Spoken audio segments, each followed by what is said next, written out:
Sophie, welcome to the Democratizing SEO podcast. How are you doing today? All good, thank you. Thank you so much for having me. How are you? Oh, I'm well, thanks. Thank you so much for your time. Very well, thank you. Today we're going to talk about an SEO's influence, being in-house or client side. And as someone who's recently ventured client side, I thought you'd be a very interesting person to speak with. And shout out to, I think it was Jerry White who introduced me to you. So many thanks to him.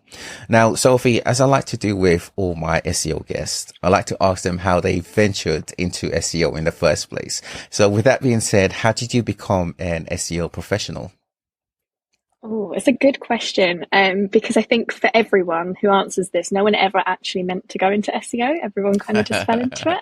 Yeah. And exactly the same thing happened with me. So I was actually training to be a journalist, done my NCTJ down in London, got all my qualifications, and decided I didn't like that anymore.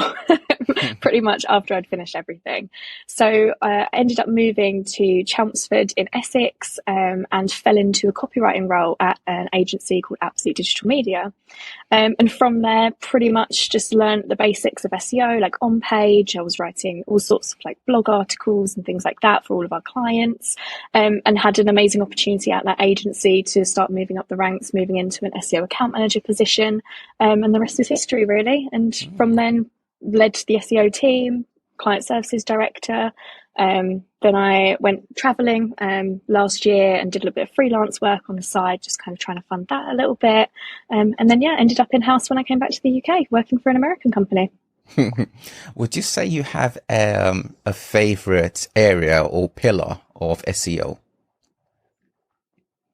Oh, so I'm going to be biased because my whole background was originally in content. Like, content's obviously going to be my main one, but technical is so fascinating to me as well. Just getting into the nitty gritties, into the real kind of intricacies of everything. I think when it comes to technical SEO in particular, you never finish learning because every site is completely different. And even if it's built on exactly the same platform, it's probably in a completely different place. And there's probably something going wrong under the hood that you need to kind of fix and things like that. So it's a very hard question for me to answer. But if I'm not just going to go with like my whole background, I'd probably say technical SEO actually. Ah, okay. Okay. You've been in-house for quite some time now, or a couple of months, several months, I should say. How are you finding it? It's very different. I was very used to agency life. I worked agency side 7 years, or just coming up to 7 years before I left. And I was expecting a very slow kind of environment when I went in-house. And actually, I don't know if this is just an anomaly with the company that I work with, because we do work across a couple of different sites. As much as it is slower, like there is still that element of that fast-paced attitude. But saying that, one of the biggest things I'm enjoying much more with this side of it is being able to kind of interact with other different marketing departments a lot more.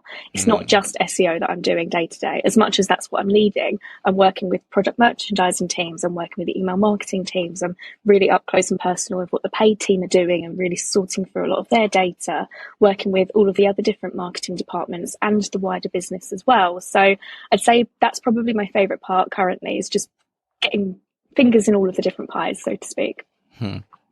So how are you finding this new reality? I'm sure when you, as you mentioned, you thought it was going to be slower than you expected.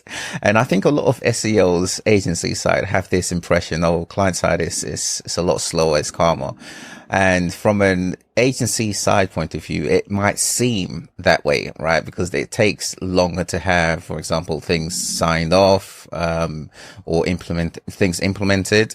But when you're in-house, you realize, okay, this and this and this is why it takes so long and seems slow. So what is the reality versus the expectation? Yeah, so going back to kind of the agency side expectation, I mean, I always used to joke with people in the industry who also work in agencies and just be like, just don't know what these in-house people are doing. Well, actually, we do quite a lot, apparently. um, but again, I don't know if I'm just in a really fortunate position with the role that I'm in, because I don't have to face a lot of these barriers. We have a lot of top-down support, which is fantastic for SEO because it means that we can roll things out really quickly. It is really fast-paced. We've got the dev resource, and even I think within my first week, I was running this really big technical audit on the site, and I was like, well, I found all of these issues, fully expecting to have to like negotiate to get them fixed. And they were like, awesome, we'll get them done by the end of the day. And I was like, wait, what? Wow. I was like, that literally never happens, right? And I know that isn't always the case. And with a lot of in-house positions, you do have to kind of go through that process of almost that negotiation of really just letting people see the reason why you're doing what you want to do, whether that's devs, whether that's C-suite, whether that's other marketing channels. Like a lot of the time you do have to go through that kind of process of convincing them that this is the right avenue to take. Fortunately, I'm very lucky I don't have to do that where I am, but I have worked very closely with in-house teams when I was working agency side that then had to struggle with that. So really kind of that connection point.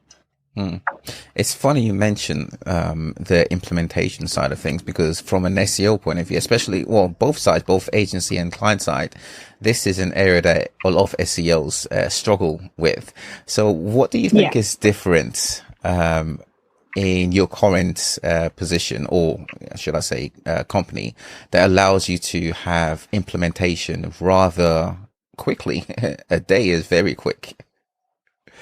I think it's just general understanding of SEO, and I think that's where a lot of, SEOs struggle, and I think what a lot of kind of wider business individuals struggle with. So, I mean, a lot of the company that I work with at the moment has been built through organic, like they've worked with paid side as well, and they have a big email marketing team and things like that.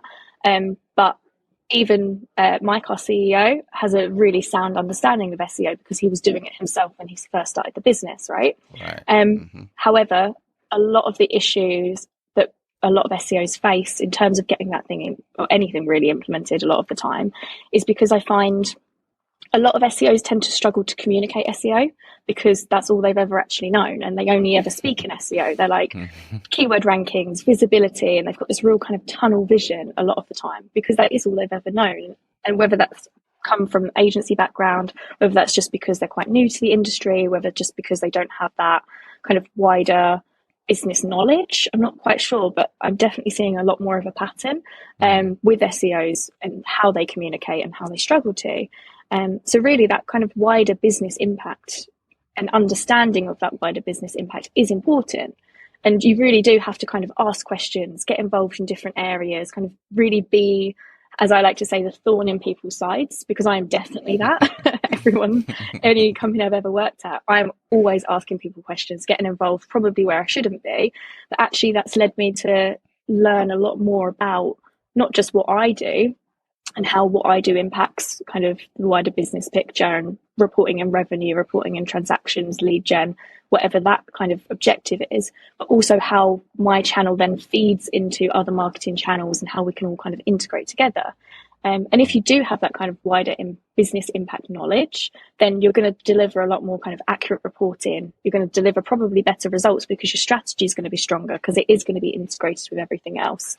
And generally, if you can speak the language of the C-suite individuals or even your manager who may just be more of a marketing generalist, you're going to face a lot less friction along the way to get some of those things implemented. So SEOs tend to speak SEO language, and that's all well and good. How can they transcend, transpose, or transform perhaps into speaking C-suite language? I mean, I think the first thing to remember is that C-suite think money, and that's really hard. Right. And it is really hard with SEO because it's a bigger time investment. ROI takes a lot longer to see than other channels. So you're going to have a lot more pressure on your shoulders to be able to show those results to people who don't necessarily understand that. I find when it comes to communicating SEO, like analogies are a really great way to help people understand and kind of bring it to the real world a little bit, rather than just talking technical. Let's talk log file analysis. Like, it doesn't mean anything to anyone. It doesn't mean anything to a lot of SEOs either, to be honest. Like, speak more about. Eli Schwartz has got an amazing analogy that he uses, and I've used this all the time. And it's regarding PPC is like renting a house, and SEO is like buying a house, and that kind of analogy of like that long-term gain. One of the ones I use regularly is on-page SEO. Let's treat it like a book. So your page title is the book title, your meta description is the blurb, your header tags are your chapter titles, and so on. And you kind of just bring it into like their language a little bit more. When you're reporting, talk about kind of more transactions, talk about revenue, even if kind of you're not seeing those results straight away, have that objective, have like a set measurable objective that then you're able to kind of measure against and report on. Because even if you're not going to hit it, talking about things like, almost like they make believe, like, oh, we're just going to gain some visibility and maybe we're going to get some revenue, maybe we're going to kind of bring in some leads. Not quite sure, but we're going to rank for this keyword. Doesn't mean anything to the bottom line of the business, right? And if they're investing in you, if they're investing in a team, like that ROI aspect is very important as well. So you kind of just have to speak in those kind of terms and bring it back to the real world a little bit rather than just tunnel vision, technical content, visibility, keyword rankings, etc. Totally. Now, from an operational point of view, if agency side SEOs create strategies, provide recommendations, are the first point of contact for stakeholders, what does a client side SEO person do? If they're the main point of contact, a lot of the time take the recommendations and try and implement them. Sometimes take them and go, I don't understand what these are, but I don't have the time to even ask a question about it. Because one thing that agency SEOs tend to fail on, again, is that communication aspect. And they say, here's your 100-page technical audit, or here's your huge report, here's all of these different documents, take it away. Cool. I have no idea what this is. Because again, a lot of in-house, whether they're SEO experts or maybe the main point of contact is just a marketing person or it is the CEO, they don't have time to sit there and go through 100 slides of different things. And I mean, there's arguments for and against the depth of that reporting or the depth of that kind of audit. I do think having that kind of context is important, but have like, I'll tell you a story. So I was working with quite a large company where I was working agency side, and I used to be the person who would pull together 100 kind of slides presentation showing all of this awesome work that we've been doing, going like, look how amazing everything is, like here's all these great results and here's all of the work that we've done, and kind of this is what I think it means, but like look at what Google Analytics is saying. And to me, when I was presenting that, I was like, we've done this really awesome job, guys. Like, we have nailed this campaign. Like, they are moving in the right direction. They're bringing in, even talking revenue transactions. Everything's going through the roof, right? What we didn't have was something to measure that against. We didn't have an objective of, we want to increase revenue by 20%, or we want to increase transactions by, again, 10, 20%, whatever that kind of number is. So we're saying, okay, you've had a month-on-month increase of 5%. This is great. We're moving in the right direction. Your kind of keyword visibility is increased by all of this. And it got to a point where, even though what I felt like I was putting together was amazing, we just weren't getting that same reception back from the client. And I was like, what are we doing wrong? I was like, all of the numbers are positive. Everything that we've done is moving in the right direction. We've got a real upwards trajectory. The strategy is great. Everything's working. But why is this client not receptive to this? Well, it turns out because they were going back to their board. So this guy was like a main overall marketing person, did all of the sales stuff as well. He was going back to the board with this 100 slide deck and himself trying to condense that down, because SEO was such a minor part of their overall marketing channel. So he didn't even know what the main kind of points were. So with every kind of deck and every kind of report I put together now, I'm like, here's your executive summary. Here's the key points. Here's what we've done. This is what we've achieved. And it is one slide. And I've got everything else that comes with that if I really want to dive into it, or if they really want to dive into it. But that one slide should tell the whole picture of what you've achieved in the last 6 months, 12 months, whatever that reporting period is, against that set kind of objective that you've put together. So when it comes to what kind of client side people do, again, it depends on what you're giving them. If that's a technical recommendation, they might just give it to their dev team and that's it. They don't really understand what it's for. They don't know why we're doing it, but cool, like, the SEO agency said that we need to do that. here you go. Dev team are like, well, I've got 50,000 other things I need to do, so that's going to get parked for the next 3 years. Like, it doesn't mean anything to us. Right. And then same with reporting, same with presentations and data, things like that. Like, you just need to have that. This is what it is. This is why, and this is the value of that. And then a lot of the times, reasons, a lot of the things that you're doing are then probably going to get actioned, or you're probably going to get a much better reception from your client by doing that. I'm sure you'll relate to this. I always say there's a massive difference between client-side SEO and agency-side SEO. Client-side, you're marketing with SEO. Agency side, especially the higher up you go, the more you're selling SEO, either as a service or product or tool, whatever you're selling SEO. And I differentiate it that way because the end result for SEO agency side is documentations. This is why you have 50, 100 page documents sent over, and it looks beautiful. It looks amazing.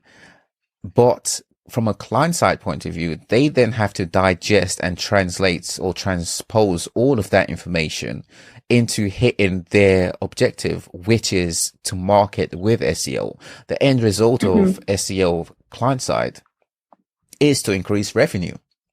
And the way SEOs increase revenue, agency side and client side, is very different. Agency side is about selling the service. Client side, it's about actually marketing the service, or marketing with the channel in order to increase revenue. It's a totally different thing. And I always say to client side SEOs, okay, this agency side SEOs, whatever you're sending across, right, has to be something that the client side person then uses for something bigger than just having a documentation.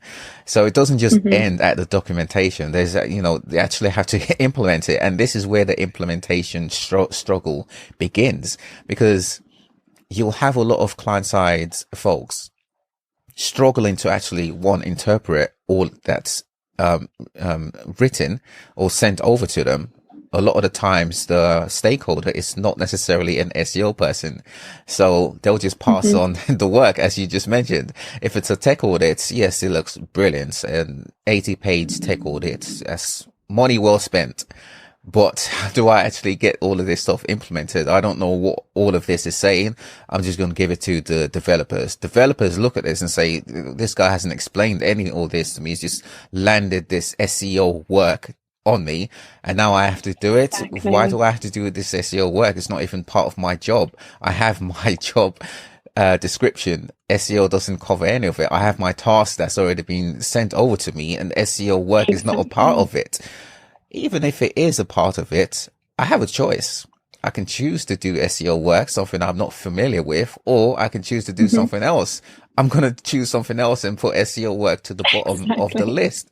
This is the reality of SEO, marketing with SEO, that I think a lot of agency side SEOs don't necessarily consider, because their end goal is very, very different. What's your take on all of that? Agree. Yeah, 100%. And I think there's two things here. So the first thing, and this is something that I heard from my friend Anthony Barone, he works for Studio Hawk in London.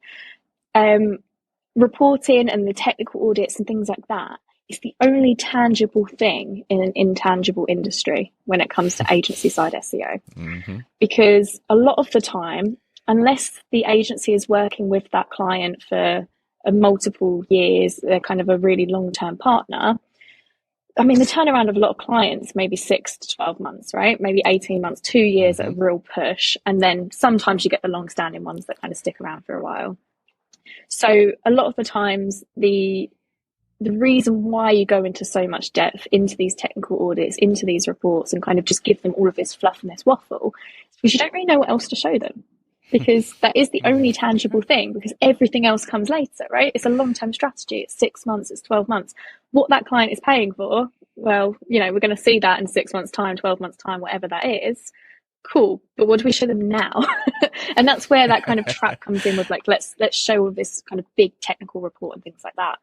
The other issue is that lack of prioritization. I think a lot of the time, agency SEOs, because they're limited with the amount of time they get with that client every month, which, standard, that's how agency side works, they possibly have a very limited understanding of the kind of process the in-house SEO has to go through. And I'm really kind of quite bullish on having that as part of an intro, as kind of that initial stage conversation that you have before any work even gets done.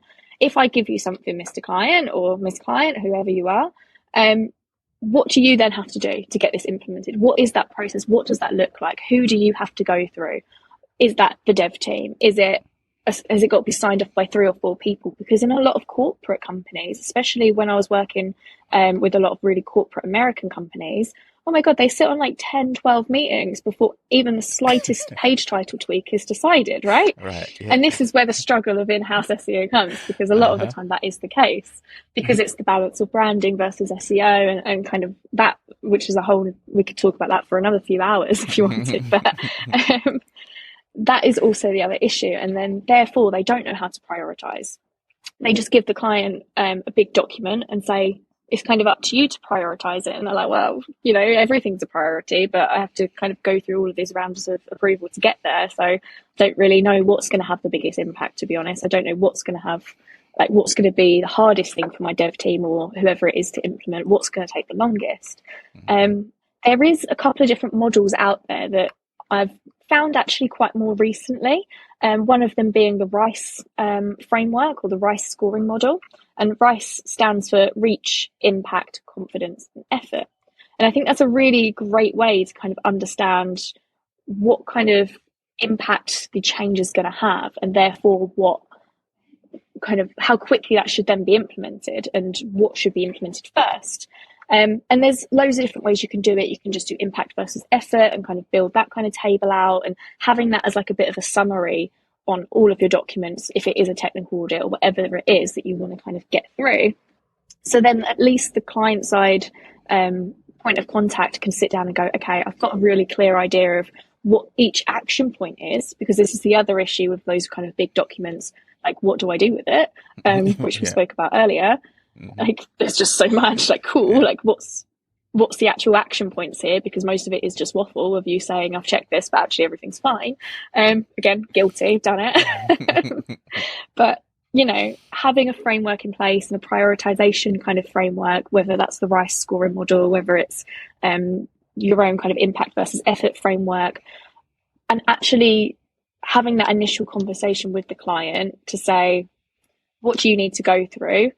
What kind of CMS are you built on? What are the frictions with that CMS? Can we do basic things like changing metadata? Because for someone who's mostly worked with WordPress or with Shopify, changing a page title, changing a meta description could be a really simple task, right?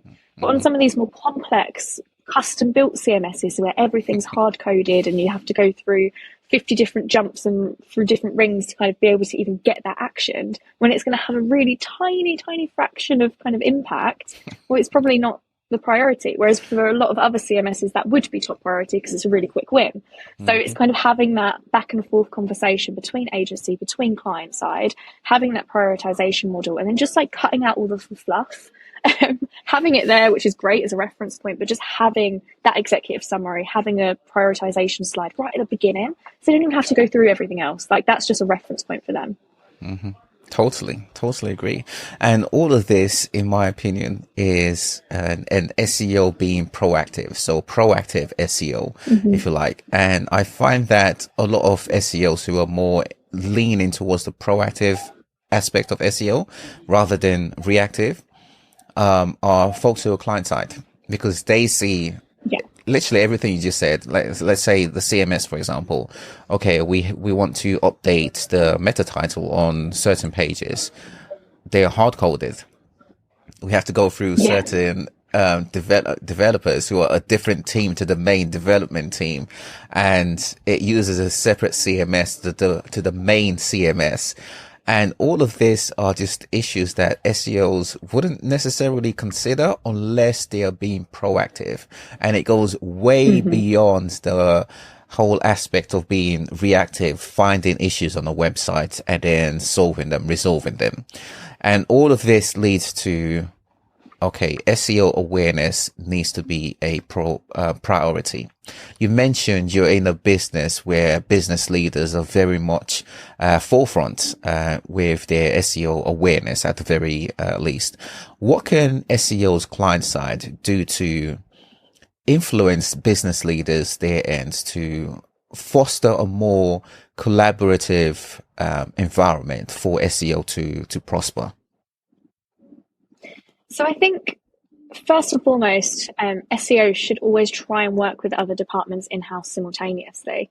A lot of the time, and this is where a lot of the challenges with SEO comes from, is it's seen as this individual channel, and they just kind of sit and they just do SEO, right?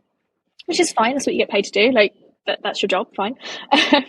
If you're working with other departments in-house simultaneously, whether that's product merchandising, email marketing, paid media teams, all of these other different marketing channels, you're then going to be able to get that wider business understanding. You're going to be able to tie everything together to build a really integrated strategy.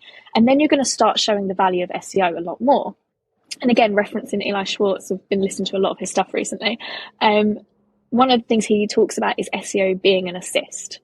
It's not just a sole channel. It feeds into everything else. And this is where the kind of strategies around top of the funnel, middle of the funnel, bottom of the funnel comes in, right? Because you've got to be as visible as you possibly can be in order to capture as large of an audience as you possibly can.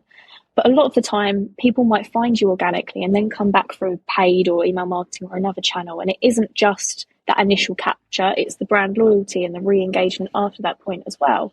So there's so much more to SEO than I think a lot of people think, whether it's e-commerce SEO where we optimize category pages and subcategory pages for our main head terms, and happy days, we're done. We're just going to see what happens and do a bit of PR and build some links. We're ranking for our top keywords. Great. We're driving huge amounts of traffic. Awesome. We're bringing in sales. But what next? And I think that's where SEO really struggles, where there's almost no view of what that next step is. And then how that also then feeds into all these other channels. So to go back to your question, I think if you can build more of an integrated strategy with other departments, you can start getting C-suite individuals or people who have very limited understanding of SEO. They start to see that wider value of it, because you are doing more than just optimizing a few pages and kind of waiting and seeing what happens. You're being proactive, like you say, because you are dealing with all of these other things as well. But then also just going back to the analogies, just kind of bringing it into their language a little bit more, just making sure that whatever you're reporting on has a clear goal and there is kind of like an end point of this is what we're working towards. This is our KPIs for this quarter. This is why we didn't hit these KPIs. But this is all the other amazing things that we have done as well. And this is what we're going to do to then be able to hit these KPIs based on all of this. And it is just this big cycle. It's a big story that you can tell. But you just kind of have to pull it back and speak in their language more than anything. Now that your client's in-house, do you value more or less SEO training for non-SEOs? Or should I say, not necessarily training in terms of having them do or become an SEO, but just to improve their awareness? Would you say you value that more or less than when you were a agency side SEO? Probably more, to be honest. And the reason for that is because when you're working agency side, you're constantly switching between clients. You've got your limited amount of time to work on their campaigns, and very little amount of that time can really be spent on training clients or kind of doing anything like that. When you're working in-house, because you've got access to all the other departments, to different kind of stakeholders, whether that is, as I said, I work quite closely with other directors and with the CEO because they're already bought into it. But a lot of bigger companies and much more corporate companies, you've got all of these layers that you kind of have to get through before you even get to that point. So kind of all of that training, just training upwards, just showing that value. I think it is really important. And again, whether that's going into as much depth of like, can I train them enough that they could do this day to day? You're never going to do that. They've got their own jobs to do. They probably just don't care that much, to be honest. Like Right. They've got their own channels or they've got their own responsibilities. They hired you to be the SEO lead. So be the SEO lead, right? But giving them that overall understanding of this is what SEO is, this is how SEO works, this is the kind of work we're going to be doing on the site, where's the potential barriers here? And then having that back and forth kind of open conversation about it will then allow you to kind of break down some of those barriers before you even get to them. And then really just driving a bit more of overall business buy-in. So then you can just really show how SEO is driving business value as well. Because a lot of the time SEO will be one of the first things to get cut because there is no tangible kind of evidence, especially at the beginning, because things like paid, you put money in, you get money out, right? Like, I wish it was that easy, but you can see the numbers every day. You can kind of see that kind of ROAS. You can see all of that data immediately. Email marketing, you can see how many people have kind of opened it up. You can see how many people have clicked it, things like that. You can see data straight away with SEO, but like that's not the work you've just done, unless your whole site was no index and you've just kind of got it all indexed again. Like unless it's something really drastic like that, everything is much more long term. So I think training internally is very important.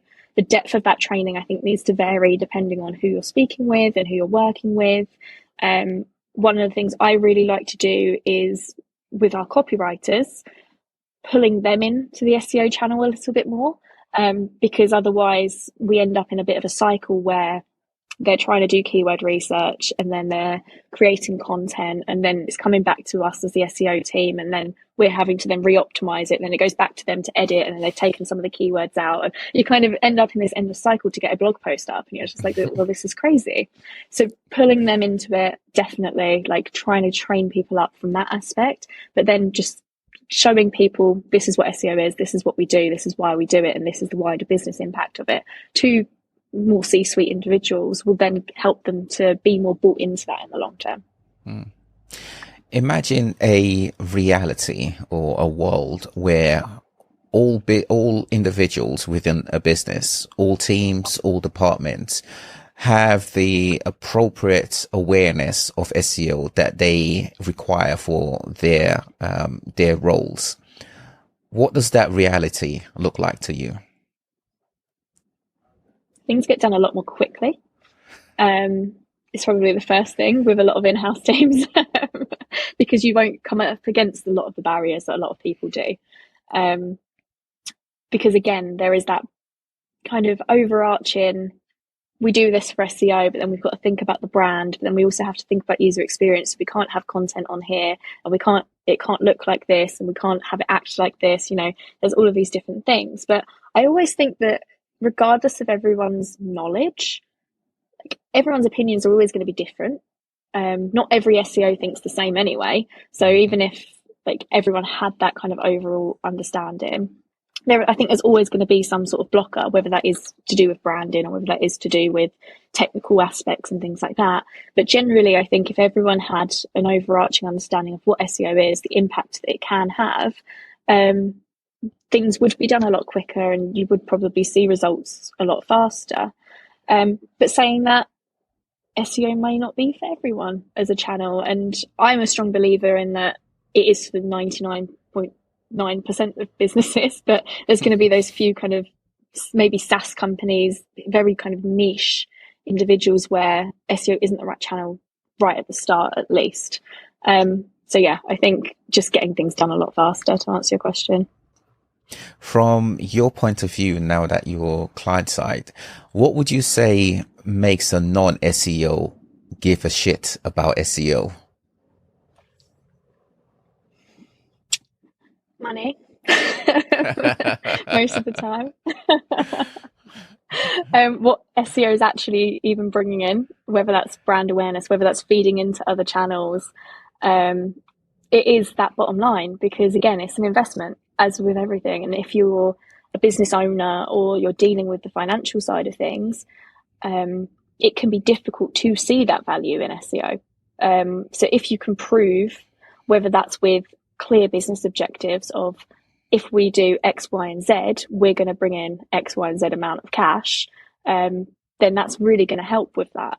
And I'll give you an example of one of the things we do with kind of the dev team in terms of prioritization, because same with any dev team in any company, there's a lot going on, right? Whether that's kind of more infrastructure stuff, whether that's like building out new landing pages or building out new platforms or creating whole new websites, changing user experience, changing different structures on the things, CMS kind of migrations, anything like that. There's always loads going on for a developer.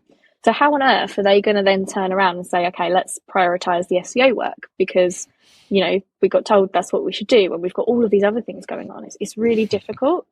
So one of the things I like to do is actually assign a value to the tasks that I'm giving them. So kind of more like a bracket value of like, oh, this is like probably worth between, or this could potentially bring in like $1,000 to $10,000 a month, or like generally, or this particular task has a potential to bring in $10,000 to $100,000, and it is a big bracket. But like even having that is a way that they can then prioritize what they should be focusing on. So again, just kind of showing the actual monetary value a lot of the time. And a lot of C-suite individuals talk in cash, they talk in money, they talk in value. And where it's really hard to get buy-in for SEO is because a lot of the time SEOs will answer, and this actually, Aleda says this in her MozCon talk recently, you're trying to get buy-in for your SEO, but all you ever say to them is it depends. Like, how are they ever going to buy into it? Because you have no answer for them, right? So you have to give them something quantifiable in order for them to even give a shit. Totally agree. SGE, right, is, you know, at the start of the year, and I can't believe the year is almost over. We're approaching the final quarter. It's crazy. But towards the start of the year, Google's very much promoting, or should I say, showing what SGE would look like. We still haven't got it released worldwide. But are you preparing or anticipating for a big change in the SERPs, or are you sort of like just waiting to see what Google does and then forming your opinion about the, if you like, the new Google after it's released? I'm doing lots of testing with it. So I work mainly right now in the American kind of environment. So that's where it's going to get rolled out first. And ultimately, that's what's going to be impacted first. I work with an e-commerce website, and I do think e-commerce potentially is going to be one of the ones that gets impacted the most, just from kind of the tests that we've been looking at. It's a hard one because even with things like the GA4 rollout, like they changed so much of it throughout the whole time when they were testing. The whole interface actually changed completely. You know, halfway through, so people were preferring for everything. And I mean, we're very fortunate. I'm on Google 360, so I don't have to actually even play with GA4 right now, but it's coming and I really should do that. I'm avoiding it like the plague as much as I can, to be honest. But anyway, going back to SGE, do I think it's going to change things? Yeah, I really do. Will they roll it out with the way it looks like now? I don't know. Google can change their minds like the wind. Like, I think it's just important to continually run tests and kind of see what's being updated. Even things like they've taken away FAQ schema. Of course they did. SEOs ruin everything. You get something good, you overuse it, it goes, right? Pattern review schema and all of the stars, you know, all the time. But like, they're potentially going to pull that into SGE. There's been some examples of some kind of question and answer formats that have come in there, but then they were tested and disappeared and come back a few times. I think for e-commerce sites, there's going to be a big difference. And I'm going to be talking about this a bit in my Brighton SEO Fringe talk next week. It's very much the way Google works currently is when you're searching for a head term, a lot of the things that rank organically is kind of more category page level or subcategory page level.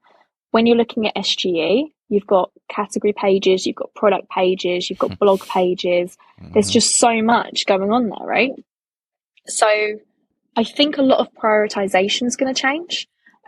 When it comes to kind of strategy, I think a lot of people are going to spend a lot more time not just looking at their category pages. And to me, that's brilliant because like that's what I've been pushing for so long with e-commerce sites, and a lot of people didn't see the value in that because all they ever saw was their kind of main head terms ranking on a category page. They're like, that's where our main focus should be. Let's build more of them.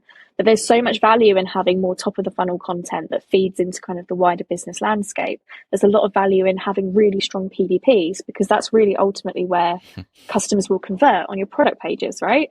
But that often gets forgotten about, the user experience and the content that's there, because I mean, a long tail specific product search, like not many people are going to search it, if any, but that's where people are going to convert, and everything's about user experience. So there's so much to consider with SGE. I do think it's going to change the organic landscape. I'll be interested to see what they do with paid, because what I'm really struggling to understand is if they're rolling out this big AI block above the paid search results. Like, the paid search results is what generates the most money for this business, right? For Google, it's the biggest monetization platform. Are they really going to push that down underneath the AI? I don't know. I'm very interested to see what happens with that. So yeah, I think there's going to be a lot of changes. I don't think SGE is necessarily going to look like it looks currently. I think there's a lot of improvements they need to make. I think if, like, my mum was using SGE, for example, or it just appeared one day in her search results, it would blow her mind. She wouldn't know what to do. And I think that's the case with a lot of people's mums, like, or a lot of people's parents, things like that. There's a big generational gap that is not currently being addressed with the way SGE is right now. And when it comes to SEO strategy, I just think that people are going to have to think bigger. They're going to have to think broader.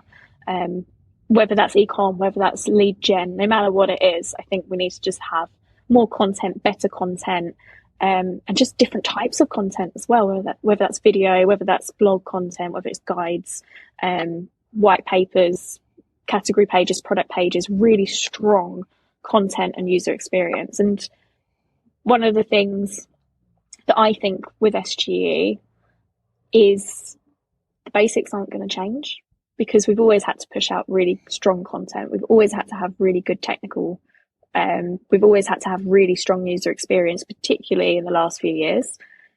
SGE is not changing that. Like, the basics are still the same. It's just, I think, how visible you're going to be on there means people will probably do a lot more in terms of their content strategy. Now, I'm sure you work closely with social. You mentioned you have a spread across several channels and departments. And one of the areas within social that's very fascinating to me is TikTok, to be very specific. And I'm interested in seeing how they'll compete with Google now that it's clear. It's so clear to me now that they're going after the search space. They want a presence in the search space. Just a week or so ago, maybe 10 days ago now, they released their shop page. So they have an F4U page now, which you can consider their social media arm of their business. And now they have a search page which targets e-commerce, or the equivalent of e-commerce SEO. So they're competing now with Google as well as Amazon. And there is a concern that some, including myself, well, not necessarily a concern, but a theory, I should say, that a lot of people will search on the platform that they are on, whether it's Google, TikTok, what have you. Do you see a reality, a world where Google is no longer the most dominant search engine? No, I don't. I find TikTok a really interesting platform. So I actually refuse to have it because I would just end up in a hole and probably would never get anything done. I do it enough with Instagram Reels, and I have addictive. to delete that off my phone. And honestly, I just couldn't. I would just end up in this big spiral, and like, I would just, there would be no work getting done. We would not be here talking today if I had TikTok, so I'd just be like scrolling constantly. But I find it a really interesting platform, and all of the stats and all of the data that comes out around TikTok, and about particularly like the Gen Zs and how they're using it as a search engine for like recipes and all of this different type of stuff. I think one thing with social media and its kind of policing of like fake content or inaccurate content, I think that's a big challenge that they need to kind of tackle before they even get into the realms of Google. And don't get me wrong, Google's not perfect either, but they're doing a lot of work on that and have been doing a lot of work on that with all of their updates and things. Things like the TikTok shop, I think, is a really great opportunity. Instagram also had Instagram shop. That disappeared very quickly. People said the same thing about Instagram as well. Is that going to be a competitor to Google? Not, I wouldn't say in the same way as TikTok. I think TikTok has definitely taken over a lot more significantly. But do I think, I just think Google they've got hold of so much. And if that ever became a thing, Google would probably just buy TikTok if they could.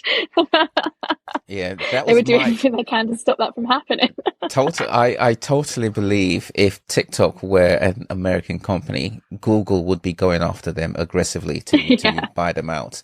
The same way they did with YouTube, huge acquisition. Right? Oh yeah, exactly. Totally. Yeah, they're but yeah, I think it's really interesting. Definitely. Their moat is still strong. Their market share being impacted, I think, is a strong possibility. Whether or not they'll lose their market share, I'm still not sure on that just yet. But it's just fascinating how TikTok started out with their shop page, e-commerce SEO. If SEO had a lead in industry, it would most likely be e-commerce, right? And it's interesting that TikTok decided to start with that industry first, and we'll see. Time will tell. We'll see in the next months. Definitely. Sophie. I think it is a really interesting platform, really, really interesting platform. And I think there's so much that, in terms of brands, they should be there. They should be on TikTok. Even just from an engagement perspective and a brand awareness perspective, I think there's a huge platform, there's a huge market there. Will they take over Google? Who knows? What's been your biggest realization now that you're client-side SEO? It's not as slow as what everyone told me it was. There's a lot to be done, and I think that's the case with every in-house role. Like, as much as a lot of agency side people, including myself, was led to believe, there's so much that needs to be done. You end up with a lot more overarching responsibility. I think you end up with a lot of fingers and lots of different pies, way more than you would in an SEO agency, because when you're in an SEO agency, you're very limited to the amount of time and things that you are able to do, and different areas you're able to kind of get involved with a lot of the time. It's very structured in an SEO agency of, here's our set 3-month or 6-month or 12-month strategy. I find that there's a lot more flexibility in-house, because we can say, okay, we're going to be doing all of these things, but then I've also got this other little team that I can kind of distribute this to, and we can kind of do a lot more at once, rather than it being, okay, we've got 10-20 hours a month that we're able to work on this, and this is all we're able to kind of fit into that time, right? Yeah. So I think that's the biggest thing. It's like, there's so much more freedom, there's so much more flexibility, there's a lot of opportunity to work with other departments and other teams in-house, which then really helps kind of driving that business value, driving more of an integrated strategy, and stopping having that kind of tunnel vision of just SEO. Like, there's so much more to it. And yeah, it's just not as slow as I thought it was going to be, which is perfect for me, because I love being busy. And I was a little bit worried going in-house that I would be bored, but I'm not, which is wonderful. It's been a great experience so far. Lots to do in-house. Always. If a business knew this about SEO, they would increase their revenue. What would this be, in your opinion? Oh, that is a very good question.